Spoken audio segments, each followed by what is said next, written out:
Study IQ IAS, अब तैयारी हुई अफोर्डेबल। नमस्कार दोस्तों भारत और मॉरिशस के जो बीच के रिश्ते हैं वो डे बाय डे काफी अच्छे होते जा रहे हैं। इनफैक्ट अगर आपने देखा होगा पीएम मोदी जी और मॉरिशस के जो पीएम है जगन्नाथ, दोनों के बीच में काफी अच्छी केमिस्ट्री है जिसका फायदा दोनों देश को देखने को मिलता है। मैं यहां पर बात कर रहा हूं कि रिसेंटली भारत के द्वारा बनाया हुआ एयर स्ट्रिप, मॉरिशस में एक आइलैंड है, डोंट वरी मैं अभी आपको सब कुछ मैप में दिखाऊंगा। वहां पर एक आइलैंड है अगलेगा आइलैंड, वहां पर एक नया एयर स्ट्रिप बनाया गया है जिसकी वजह से जो सिक्योरिटी और बहुत सारे फायदे मिलने वाले हैं उसका इनॉग्रेशन अभी किया गया। ये आप देख सकते हो खबर, India Mauritius inaugurate air strip and jetty इन अगलेगा। तो इसको हम डिटेल से जानेंगे, इसका सिग्निफिकेंस क्या है, भारत और मॉरिशस दोनों को कैसे फायदा होगा। और दूसरी तरफ अगर आप देख रहे होंगे मालदीव्स तो हम सबको पता है किस राह पर जा रहा है, तो उसके पर्सपेक्टिव से भी थोड़ा समझने की कोशिश करेंगे। काफी कुछ जानने को है, चलिए आगे बढ़ते हैं। लेकिन उससे पहले ध्यान रखिएगा दोस्तों, कल से हमारा जो नया जीएस फाउंडेशन बैच है स्टार्ट हो रहा है। ये एक ऐसा बैच है जिसके अंदर आपको प्रीलिम्स, मेंस, इंटरव्यू सब कुछ की तैयारी कराई जाती है। अवेल करने के लिए हमारे वेबसाइट ऐप पर जाइए या फिर कमेंट सेक्शन में लिंक है और यूज करिए कोड अंकित लाइव ताकि आपको मैक्सिमम डिस्काउंट मिल जाए। और इसके अलावा अगर आप एमसीक्यूज अटेम्प्ट करना चाहते हैं तो मेरे इंस्टा पेज पर जा सकते हैं, वहां पर स्टोरीज में जितने भी एमसीक्यूज हैं उसको आप अटेम्प्ट कर पाएंगे। चलिए शुरुआत करते हैं और सबसे पहले ये देखते हैं कि एग्जैक्टली क्या हुआ है। देखिए मैं आपको थोड़ा सा मैप के माध्यम से चीजें समझाना चाहता हूं। ये आप देख सकते हो, ये आपका इंडियन ओशन, जो सदर्न वाला पार्ट है इंडियन ओशन का, यहां पर आपको देखने को मिल रहा होगा। और ये भारत आप देख सकते हैं, ये हमारा जो पेनिनसुलर रीजन हो गया। फिर यहां पर है श्रीलंका और ये है मालदीव्स। देखिए मॉरिशस अगर आप देखोगे तो बहुत छोटे छोटे आइलैंड्स अगेन आपको देखने को मिलेंगे जैसे मालदीव्स के अंदर हैं। तो मॉरिशस की जो कैपिटल है, ये आप नीचे देखिए, ये है आपका मॉरिशस और यहीं पर है इसकी कैपिटल पोर्ट लुइस। ये आपको ध्यान में रखना है, ठीक है। और जो हम आइलैंड की बात कर रहे हैं ना, अगलेगा आइलैंड, वो आपको यहां पर देखने को मिलेगा, मतलब पोर्ट लुइस के नदर्न साइड में। ये आप देख सकते हो, यहां पर है अगलेगा आइलैंड और इन दोनों के बीच की डिस्टेंस अच्छी खासी है। मतलब मैप में भले ही आपको शायद ना समझ में आ रहा हो, 1100 किलोमीटर के आसपास का ये पूरा डिस्टेंस है। और अगर हम बात करें मालदीव से, ये मालदीव्स की जो कैपिटल है माले, वहां से अगर हम बात करें अगलेगा आइलैंड तो ये करीब आपको 2500 किलोमीटर के आसपास देखने को मिलेगा।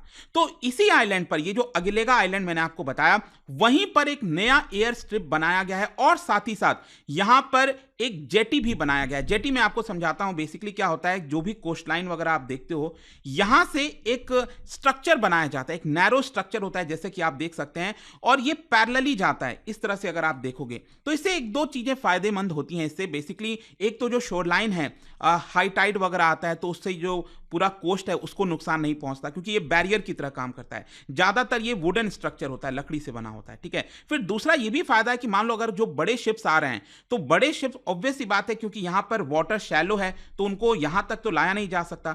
तो ये जो एक तरह से जेटी होता है वो आपका डीप वाटर में जाता है और यहां पर जो भी डॉक करना है बड़े बड़े शिप्स को, उसको भी यहां पर उसका फायदा लिया जा सकता है और कार्गो वगैरह उतार कर यहां से पहुंचाया जा सकता है। तो ये जेटी का भी इनॉग्रेशन उसी आइलैंड पर, अगलेगा आइलैंड पर किया गया है। अब देखो ये जो अगलेगा आइलैंड है, यहां पर मैं आपको बता दूं, इसको दो पार्ट में आप देख सकते हैं। एक तो जो मेजर पार्ट है वो आपका नदर्न वाला पार्ट है और नीचे साउथ वाला आइलैंड हो गया, ठीक है। साउथ अगलेगा आइलैंड और नॉर्थ अगलेगा आइलैंड। यहां पर जो हम एयर स्ट्रिप की बात कर रहे हैं, ये आप देख सकते हो अगलेगा न्यू रनवे, ठीक है। यहीं पर भारत के द्वारा ये पूरा जो नया एयर स्ट्रिप है इसको बनाया गया है। लेकिन यहां पर क्या हो रहा था कि इसका प्रयास बहुत लंबे समय से चल रहा था, इसको बनाना इतना आसान नहीं था। मेरा कहने का मतलब है कि बहुत चैलेंजेस है। आप सोच के देखिए, अगर मैं कहता हूं कि भारत में कोई दूसरा देश आ रहा है और हमारे यहां पर एयर स्ट्रिप और मिलिट्री स्ट्रक्चर कर रहा है, तो ऑब्वियस सी बात है इसको लेकर कंसर्न्स होगा। तो जाहिर सी बात है कि मॉरिशस के लोगों में भी कहीं कुछ ना कुछ कंसर्न्स आ रहे थे जिसको भारत ने एड्रेस किया, और क्योंकि रिलेशंस इतने अच्छे हैं इसको बनाने में हम कामयाब हो गए। और इसीलिए आप देखोगे यहां पर जो प्राइम मिनिस्टर जगन्नाथ जी हैं वहां के मॉरिशस के, उन्होंने यहां पर कहा कि जो भी लोग क्लेम करते हैं कि भारत अपना एक मिलिट्री बेस बना रहा है, ये बात बिल्कुल भी करेक्ट नहीं है, ये गलत है। उन्होंने कहा it is deplorable that the India bashing campaign by some ill minded persons, ऐसा उन्होंने कहा। मतलब भारत को पूरी तरह से सपोर्ट किया।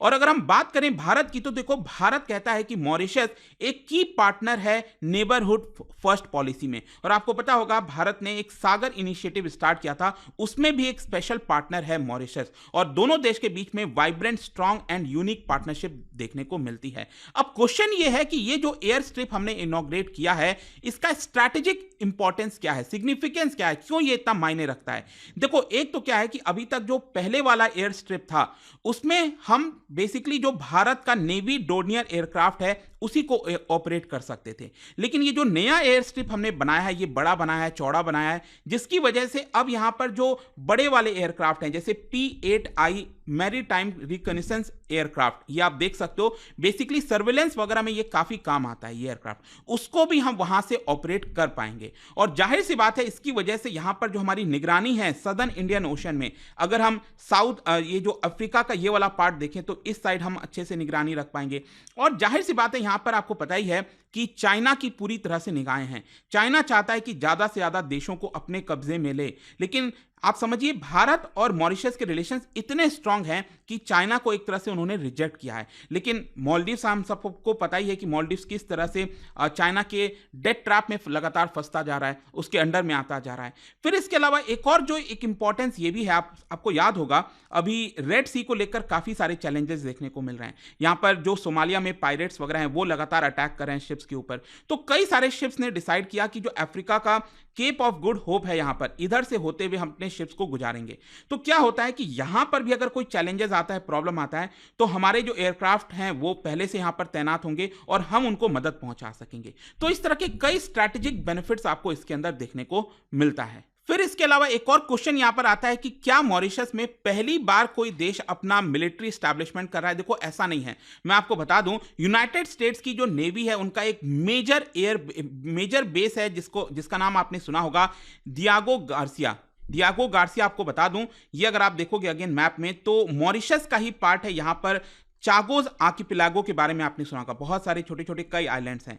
तो इसमें जो सबसे बड़ा आइलैंड है, बेसिकली 58 आइलैंड्स का ये पूरा समूह है, तो इसमें जो सबसे बड़ा आइलैंड है वो है आपका Diego Garcia. And again right side में भी आप देख सकते हो, यहां पर आपको देखने को मिलेगा, ये है आपका डियागो गार्सिया।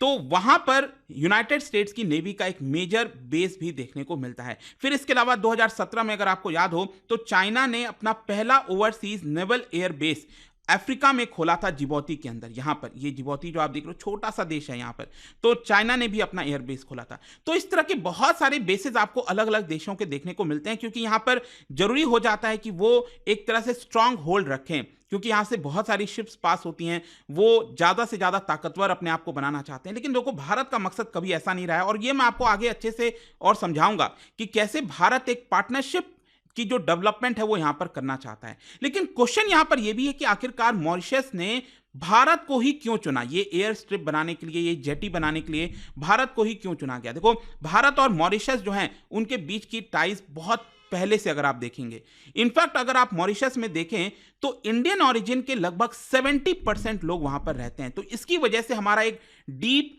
हिस्टोरिकल, सोशल और कल्चरल बॉन्ड है दोनों देश के बीच में। और यहां पर क्या होता है कि जब भी इस तरह के प्रोजेक्ट की बात आती है, मतलब अगर किसी दूसरे देश में आपको एयर स्ट्रिप वगैरह बनाना हो, वहां से एयरक्राफ्ट वगैरह ऑपरेट करना हो, तो दोनों देश के बीच में एक ट्रस्ट होना बहुत जरूरी है। अगर वो ट्रस्ट नहीं होता तो ये काम किसी को सौंपा नहीं जाता। अगर वही मान लीजिए अगर इस समय चाइना आता और चाइना यहां पर आकर एग्लेगा आइलैंड में ये बनाता, तो बहुत ज्यादा प्रोटेस्ट आपको देखने को मिलता। लेकिन क्योंकि दोनों देश के बीच के रिलेशंस इतने अच्छे हैं, जिसकी वजह से मॉरिशस ने भारत को ही चुना। और मैं आपको बता दूं, इसको लेकर लंबे समय से बातचीत हो रही है। 2005 के बाद से यहां पर बातचीत हो रही थी कि भारत एक एयर स्ट्रिप यहां पर बनाएगा, लेकिन चीजें फॉरवर्ड नहीं हो पाई। फाइनली क्या होता है, पीएम मोदी 2015 में मॉरिशस का विजिट करते हैं और उसके बाद दोनों देश के बीच में जो एमओयू है वो साइन किया जाता है, और अब जाकर फाइनली ये जो एयर स्ट्रिप है वो तैयार हुआ है। अब साथ ही साथ क्वेश्चन ये भी है कि आखिरकार ये जो डेवलपमेंट है ये मॉरिशस के लिए कैसे फायदेमंद होगा, मैं आपको बताता हूं।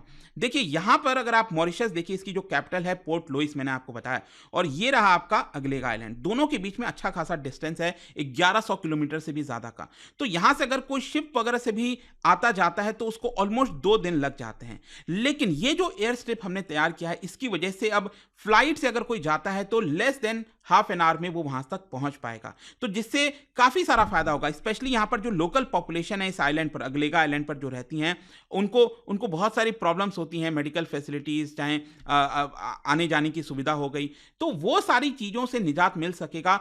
और साथ ही साथ ये भी बताया जा रहा है कि आगे चलकर जो मॉरिशस की सरकार है वो यहाँ पर जो फैसिलिटीज हैं अगलेगा आइलैंड्स पर वो फर्दर उसको इंप्रूव और एक्सपैंड कर पाएगी। फिर इसके साथ साथ एक और चीज ये भी बताया जा रहा है कि अब क्योंकि यहाँ पर जो फैसिलिटीज तैयार किया है भारत ने, तो मॉरिशस अपनी खुद की जो शिप्स हैं, नेवी है, उसको इस आइलैंड पर तैनात कर पाएगी। क्योंकि आप समझिए मॉरिशस के पास उतने रिसोर्सेज नहीं हैं, लेकिन उसके पास बहुत सारे आइलैंड्स हैं जो कि बिखरे हुए हैं अलग अलग जगह पर, और इसीलिए उसको अपना पूरा ध्यान रखना, सिक्योरिटी कंसर्न्स बहुत सारा हो जाता है। तो कहीं ना कहीं ये मॉरिशस के लिए बहुत इंपॉर्टेंट होगा। अपना जो एक्सक्लूसिव इकोनॉमिक जोन है 200 नॉटिकल माइल्स तक जो होता है, उसको भी वो अच्छे से मॉनिटर कर पाएगा। अब जहां तक मालदीव्स का सवाल है, लास्ट में जाने से पहले मैं आपको ये बता दूं, आपको पता ही है कि मालदीव्स के इस समय जो प्रेसिडेंट है मोहम्मद मुइजू, वो प्रो चाइना प्रेसिडेंट एक तरह से माने जा रहे हैं इस समय, और साथ ही साथ उन्होंने जो पूरा कैंपेन किया था वो इंडिया आउट कैंपेन पर किया था।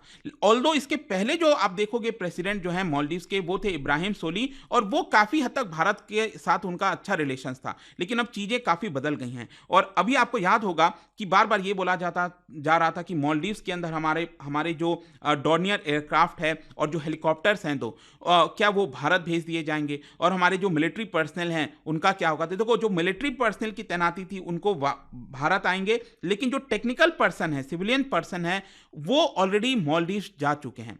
तो ये सारे रिलेशंस लग रहा है, और ऑब्वियस सी बात है ये मालदीव्स के लिए एक बहुत बड़ा लॉस है। मैं इसका कारण बताता हूं।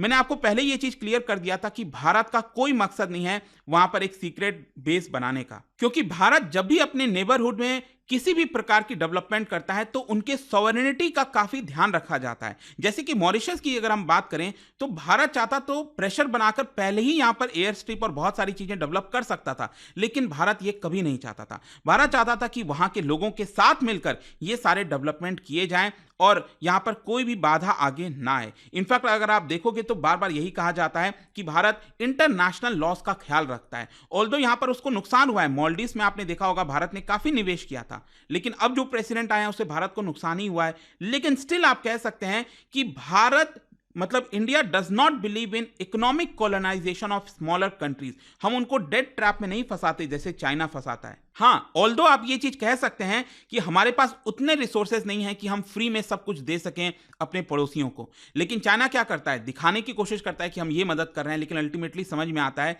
कि वो जो देश है वो तो डेट ट्रैप में फंस गया है, और अल्टीमेटली उनको अपना जो लैंड है वो गिरवी रखना पड़ रहा है चाइना के शरण में। तो ये सारी चीजें हैं, और जैसा मैंने आपको बताया भारत की जो डेवलपमेंट है वो उसमें थोड़ा बहुत इनएफिशिएंसी आपको देखने को मिल सकता है, लेकिन वो रूल बेस्ड होता है, सोवरेनिटी का जो ख्याल है वो यहाँ पर रखा जाता है। तो आई होप कि ओवरऑल जो पर्सपेक्टिव है ये एयर स्ट्रिप का मॉरिशस के अंदर वो आपको समझ में आ गया होगा। और जाने से पहले एक इंटरेस्टिंग क्वेश्चन, क्या आप बता सकते हैं कि मॉरिशस में ऑफिशियल लैंग्वेज कौन सी है? इनमें से आपको ऑप्शन चूज करना है। इसका राइट आंसर आप सबको पता है, मेरे इंस्टाग्राम पर तो मिलेगा ही, वहां पर अगर आप नहीं हो कोई बात नहीं, टेलीग्राम से ले सकते हैं इसका सही उत्तर। मैं कई सारे जो एमसीक्यूज हैं वो यहाँ पर स्टोरीज में डालता रहता हूं। अगर आपको पीडीएफ चाहिए तो टेलीग्राम पर आइए, अलग अलग सोशल मीडिया पर आप जुड़ पाओगे। और जैसा मैंने आपको बताया, अगर आप यूपीएससी की तैयारी कर रहे हैं, कोई भी बैच चाहते हैं, you can just use this code Ankit live ताकि आपको मैक्सिमम डिस्काउंट मिले। आई होप की वीडियो आपको पसंद आया होगा। मिलता हूं आपसे next time. Till then thank you very much, see you soon.